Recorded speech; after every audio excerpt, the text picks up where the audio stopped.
Mr. Prime Minister, what a pleasure to see you once again. Thank you so much for your time. It's good to be back with you and to be able to greet all of our friends in China. Do you expect much outcome coming out of the G20 Summit? Well, we should stand back for a moment and appreciate the fact that the G20, and I'm a co-founder of the G20 when it was started at summit level in 2008-9. And I remember dealing a lot with Chinese leaders at the time and American leaders at the time about what we'd do in the global financial crisis. And we decided to create this thing at summit level. One of the advantages we thought of at the time is that in geopolitics, when things get really bad between whichever countries, the thing about the G20 is it does each year bring everyone around one table. And therefore the advantage has been on this occasion is that you've had this opportunity for President Xi Jinping and President Biden to get together, as you've had, for example, with Prime Minister Albanese and President Xi Jinping. In other words, it has its own inherent value in normalizing the discourse. And then there's a further reason. This G20, because you have the 20 largest countries in the world around one table, are also saying with a common voice to our friends in Beijing and our friends in Washington, we all want a more stable US-China relationship because it's to the benefit of the entire world. So I think having that as an opportunity where you've got all these leaders from France, from Germany, from the United Kingdom, from India, from Japan, from Korea, from Australia, and other countries, including Canada, around the table, they are all actually conveying a very clear message, which is that we want a more stable geopolitics. We don't wish away all the differences. They have to be worked their way through one by one by one. But I think the advantage of convening is that it makes it very physical.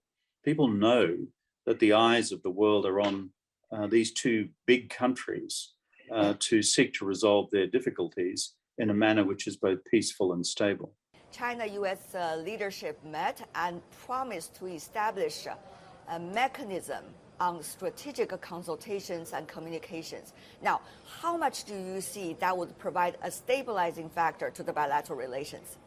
Well, Tian Wei, what I see in the bilateral summit between President Biden and President Xi Jinping is an effort by both leaders to stabilize the relationship.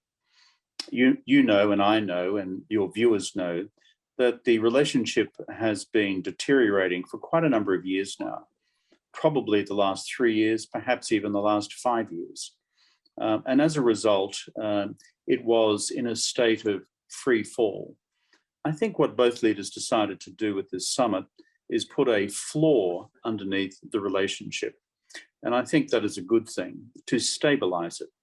But as you know, and as I know, stabilization does not equal normalization.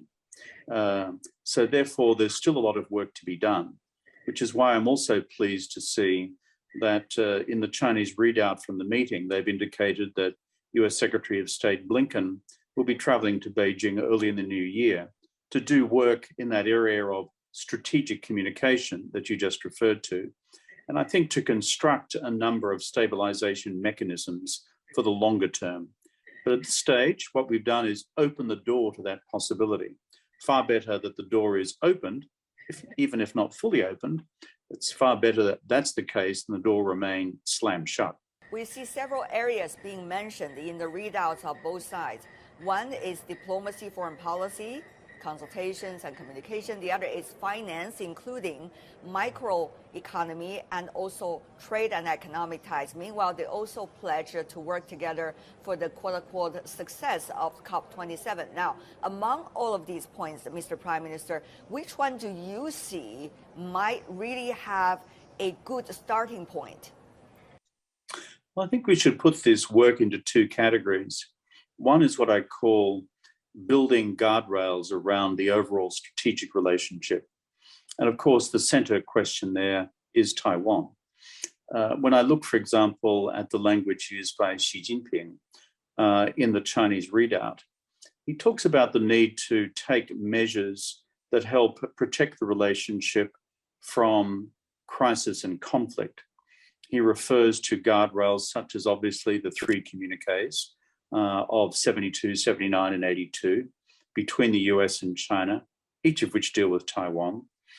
But he also speaks about the need for new protections in the relationship. The term he uses is 防护. And looking at the term 防护, it's like a protective guardrail in my analysis. And then you look at another piece of language used by Xi Jinping, which is the two sides need to also deploy what he described as an 安全网, which is like a security safety net. So I take some encouragement from this language because it is somewhat parallel to what President Biden and what National Security Advisor Sullivan and Secretary of State Blinken have been saying in recent times about the need for managed competition, for guardrails in the relationship, in order to reduce the level of risk of crisis, conflict, and war. So at this overall strategic management level, I believe that will be hard work, difficult work, but both leaders have now commissioned that work in order to restabilize the relationship. At the second level, which you pointed to, that lies in practical areas of cooperation on macroeconomic stability across the world. It lies also in the question of trade and the trends of trade protectionism. And thirdly, of course, in climate change. Where I think that we're more likely to see early action rather than later action is in climate change. And it's very simple because Secretary Kerry is currently in Sharm el-Sheikh with Xie Jinping from China. And these two individuals know each other very well. They will work together now very closely. And perhaps between them, they'll be able to re-inject political momentum into COP27 at Sharm el-Sheikh to produce a better outcome there than may have been the case before. If you look at both sides, there are issues that they both touch on it with very different language. You have been talking about how to avoid war for the past several years already. So in that retrospect, how much do you read into the languages used by both sides? What does that mean for that eventual guardrail, the nature of it? For example, on the issue of Taiwan and others. Well, you're right. I've been working on this for a long time. In fact, in some respects, going back to 2014. But more recently, since the election of the Biden administration, when I've been advocating the concept of managed strategic competition, the use of guardrails, and in particular, the way this can be deployed in order to ensure that we have an avoidable war. That is one where we don't resort to armed force. Guardrails, for them to be effective, have to be applied to areas where each side believes they've got strategic red lines. Now, in the case of China and the United States, they both have their own strategic red lines over Taiwan. President Xi Jinping made clear his view of, to quote him, the insurmountable strategic red line of Taiwan, unquote, in his readout from the bilateral summit with President Biden. But also it's possible to look at guardrails in the South China Sea, the East China Sea. For example, the continued nuclear proliferation problem on the Korean Peninsula, or even beyond that in cyber and space, where there is much instability. Practically speaking, in Taiwan, and I simply use this as an example, on the American side, it would be good if their language, for example, was much more disciplined on the question of the one China policy. I, for one, have from the very beginning opposed the visit by Speaker Pelosi to Taiwan because I thought it was destabilizing and frankly reckless. We understand there are political changes in both countries. For the U.S. midterm election results so far already shown that the Republicans are going to get hold of the House of Representatives. As a result of that, the leader, the majority leader of the House, might also want to follow the steps of earlier Democrat counterparts in manipulating the Taiwan issue. So, Mr. Prime Minister, do you see the two sides, China and the U.S., are sufficient to establish these guardrails at a time when a lot of vulnerabilities actually could happen at any moment? Well, I always regard the Taiwan issue as sufficiently complex in itself without throwing, shall I say, petrol on the fire. So you've just asked the question about the possibility of incoming Speaker McCarthy, if in fact he does become the Speaker of the House, because there are divisions in the Republican Party, and the final numbers have yet to be calculated for the House of Representatives. But he has indicated that he may go and seek to follow in the footpaths of Speaker Pelosi. I think this would be deeply unwise, and it's for the same reason that I said that Speaker Pelosi's visit was deeply unwise. Because if you ask yourself this question, does it actually advantage the people of Taiwan? I'm not sure that it does at all. But on the broader question of strategic guardrails, we have an interest in China pulling back in terms of its own military response to the Taiwan question, and for the United States to return to what I would describe as a more normal interpretation of the one China policy. That way, we return to a greater level of stability across the Taiwan Straits. On the issue of trade and economic ties, inflation, of course, is one thing, but our trade, especially the decoupling, quote unquote, phenomenon going on right now, it's very worrisome for many business people I've been talking to here in Southeast Asia on the sidelines of APEC CEO Summit. Mr. Prime Minister, tell me more about how do you see the business community and the general public will be able to contribute their input and their thoughts to the decision-making process of politicians? It seems that geopolitics are dragging us to directions that we don't want to. Well, politics, both in China and in the United States, ultimately shapes everything else, whether we like it or not. And geopolitics tends to shape economics as well. So the critical question of all this is how to stabilize geopolitics. And that's why I think we have had a positive step forward, albeit a small one, with the Bali summit between President Xi Jinping and President Biden. And that's why, for example, you've seen stock markets around the world react with some level of positive response, because they understand the value of strategic stability.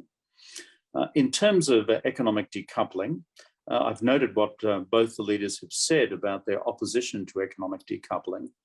Of course, both countries are seeking to attend to their own national security needs in reliable supply chains.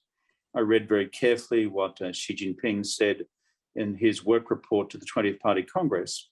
And in that work report, he spoke of the need of China to have supply chains which were resilient and robust in national security as well.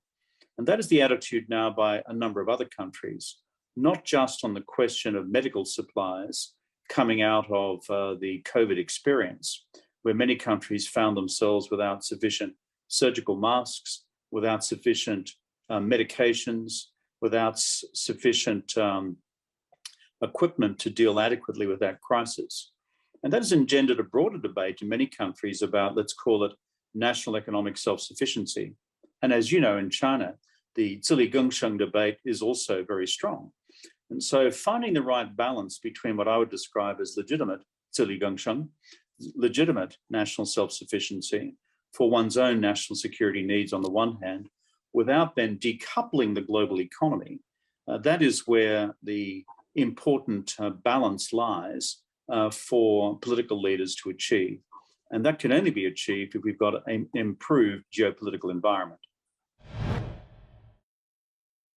I remember very clearly in one of the event descriptions put out by the Asia Society, which you are heading, it described the world in such an interesting way. And here I quote, it is transitioning from just-in-time connectedness to just-in-case resilience.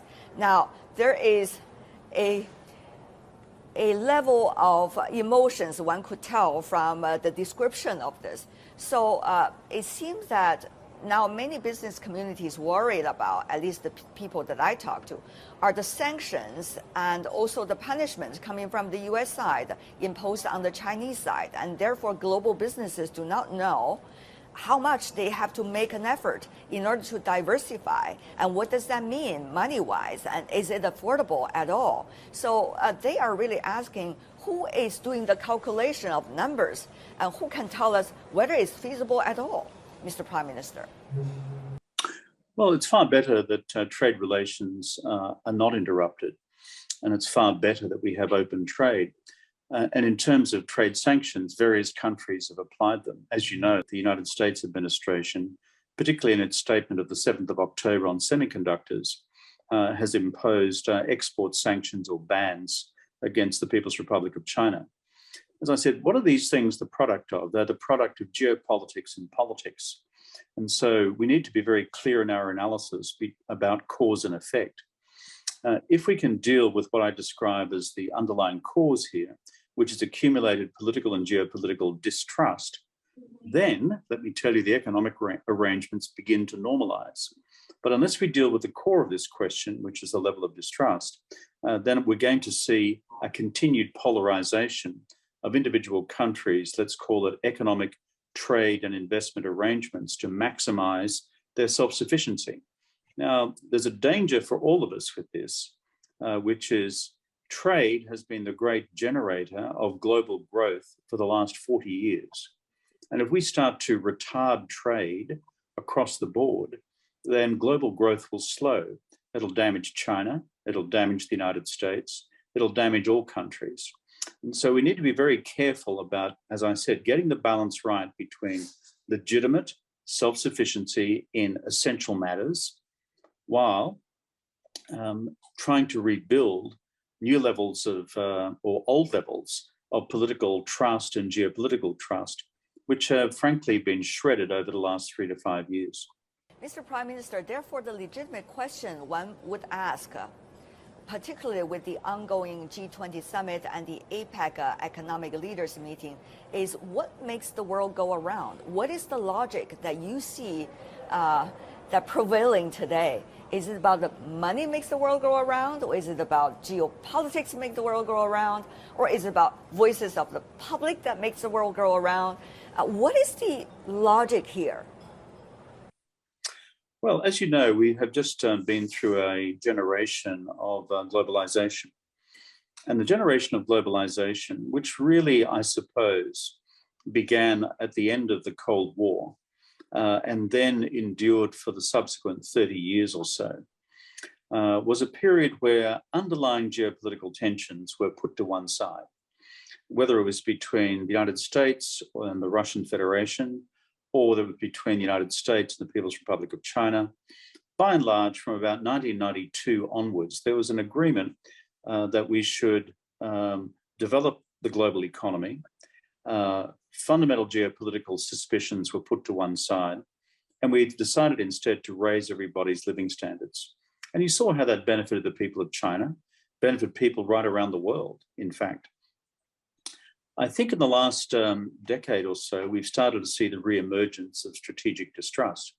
Of course, when you look at the Russian invasion of Ukraine, this, of course, has been a huge impact around the world and rekindled a lot of ancient strategic distrust. And of course, there have been earlier actions in the international community. And I can simply point, for example, to the US invasion of Iraq in 2003, which contributed to distrust as well.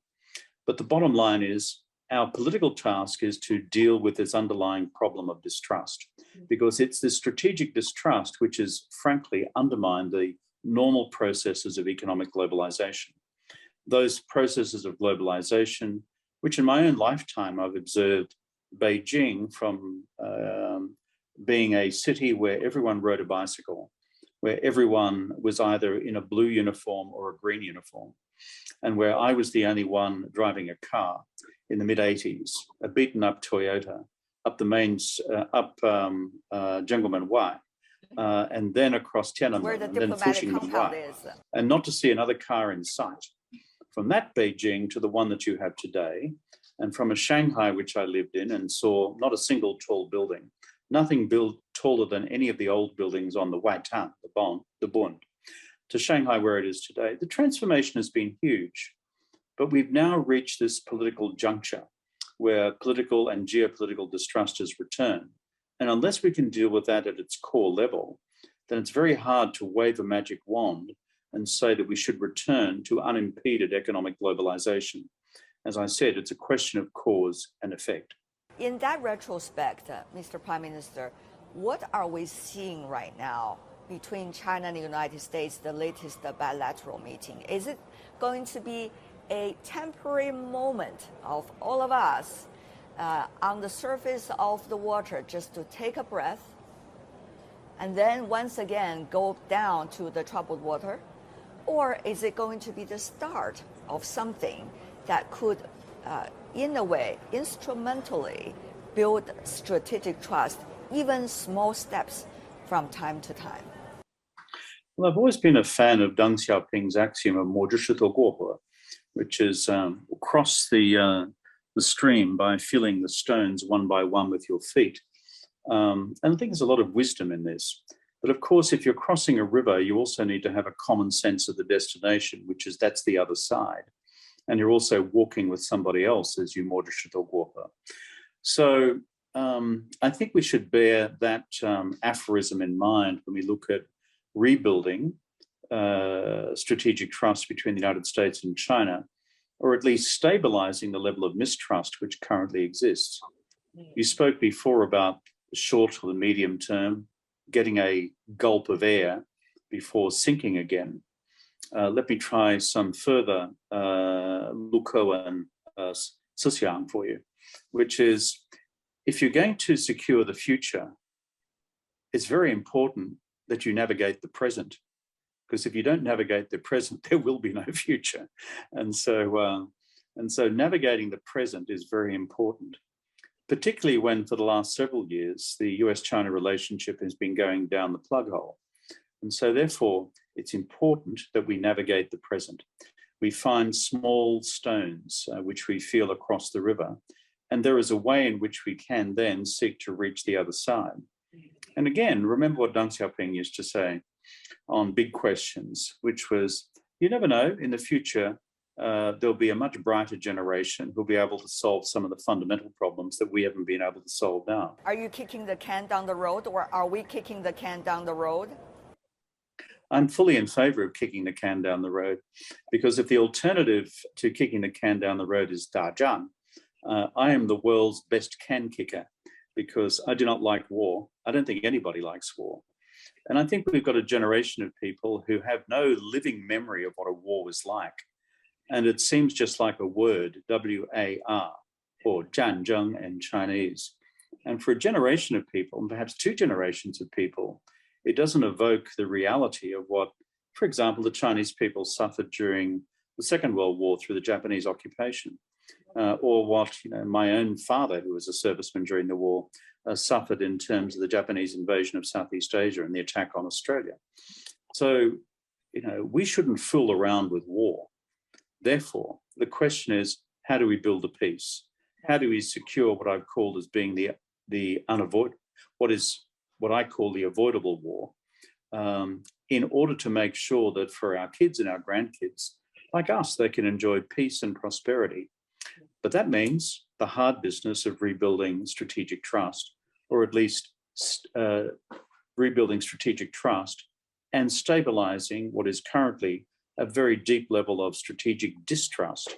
And where that practical work begins is when Secretary of State Blinken goes to Beijing early next year to sit down with Wang Yi and the rest of the Chinese team to work out which of those stones are we going to now work on to cross the river. China-Australian leadership met first time since many years already. So what is your assessment of the nature of that meeting? What does that mean for bilateral relations? It seems that both sides are quite reminiscent of the good relationship earlier.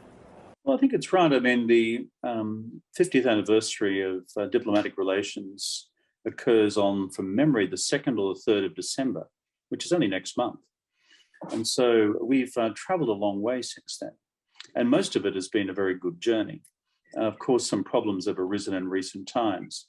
But I think what I would say is that the new Australian government, in its approach to the China relationship, has made it quite plain that they want to stabilize our bilateral relationship. And when I look carefully at the readout from President Xi Jinping and his meeting with Prime Minister Albanese only yesterday, I think President Xi is sending much the same signal. And therefore, I think we should take this as the first step towards restabilizing that relationship. And I would certainly like to see things return to a much more normal state of relations in the future. But once again, one step at a time. But at least in Bali, we've taken the first step, and that is a good thing. Mr. Prime Minister, as always, thank you so much.